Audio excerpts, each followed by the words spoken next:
Born in the depths of the COVID-19 pandemic in 2020, Oriental Kopi wasn't just another cafe.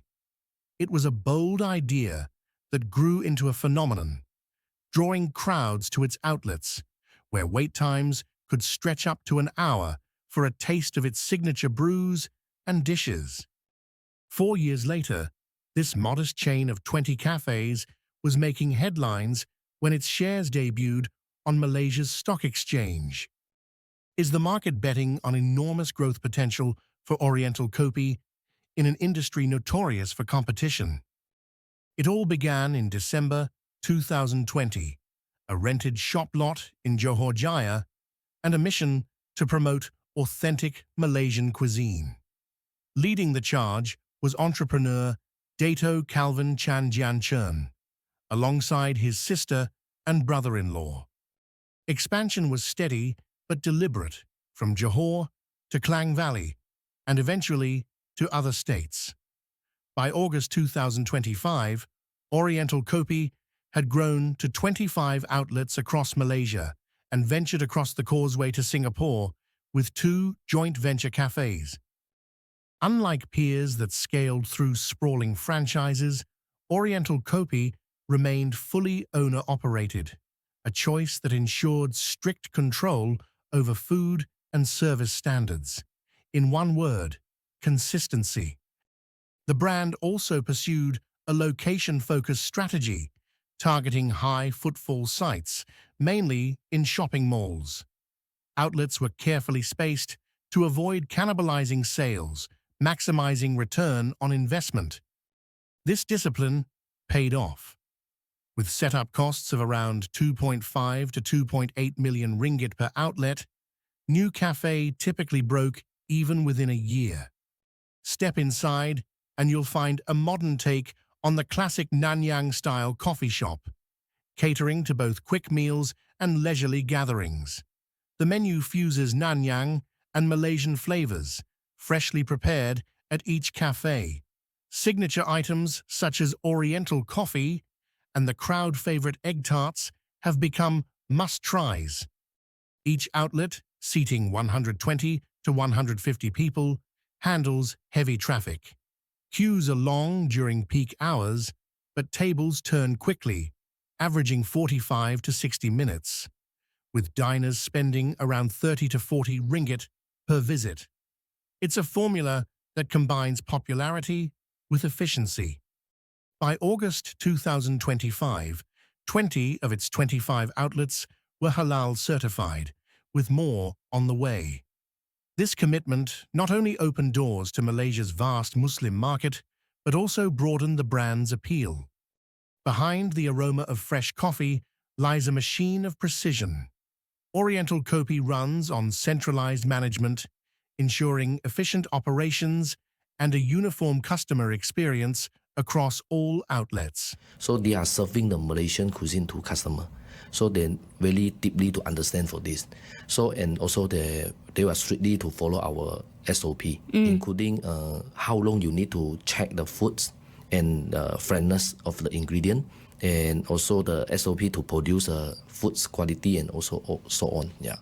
From SOP and IT systems to interior design and marketing materials, everything comes from headquarters and is easily replicated for new cafes. Day-to-day operations, from food preparation to billing, follow strict SOP. Supplies such as own brands of packaged foods and ingredients under in-house recipes are procured centrally, processed at warehouses, and delivered to each cafe. Fresh ingredients and non-food items are procured directly by cafes. Recipes are standardized and closely guarded, split into parts accessible only to relevant staff. Regular quality checks maintain consistency across all cafes. The result, whether in Johor or Kuala Lumpur, every cup of Oriental coffee and every egg tart tastes the same. But Oriental Kopi isn't just brewing coffee, it's building a retail brand. Its packaged foods range from coffee, tea, spreads, sauces, instant noodles, and pastries to seasonal items like mooncakes. sold in supermarkets, on e-commerce platforms, and at its own cafes and specialty retail stores. All products are halal certified, reinforcing inclusivity.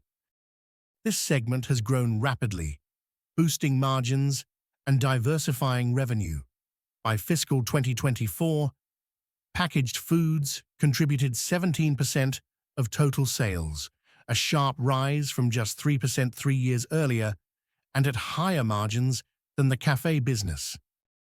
To scale this, Oriental Kopi plans to launch more than 20 new retail products by the end of 2025, alongside 4 specialty retail stores in Malaysia's high-traffic areas to attract both locals and tourists. With higher margins and wider reach, retail products are fast becoming a star player in its growth story. Innovation fuels the brand. A dedicated team led by head chef Ho Po Chian continuously develops and refines menu items and packaged products, testing them with focus groups before launch. Limited-time offerings, like taro and chocolate egg tarts, allow the brand to gauge market response and keep the menu fresh.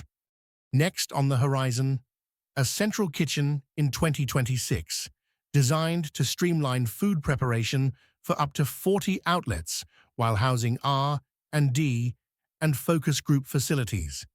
Each cafe will then handle only the final steps of preparation. Efficiency, consistency, and creativity, all strengthening Oriental Kopi's ability to scale. Oriental Kopi is also planting seeds beyond Malaysia, beginning with Singapore. In November 2024, its first overseas cafe opened at Bugis Junction via a joint venture with Paradise Group, a leading F&B operator in Singapore. 2 more cafes are slated for 2025 at an estimated cost of 10 million ringgit, with 70% funded by the local partner.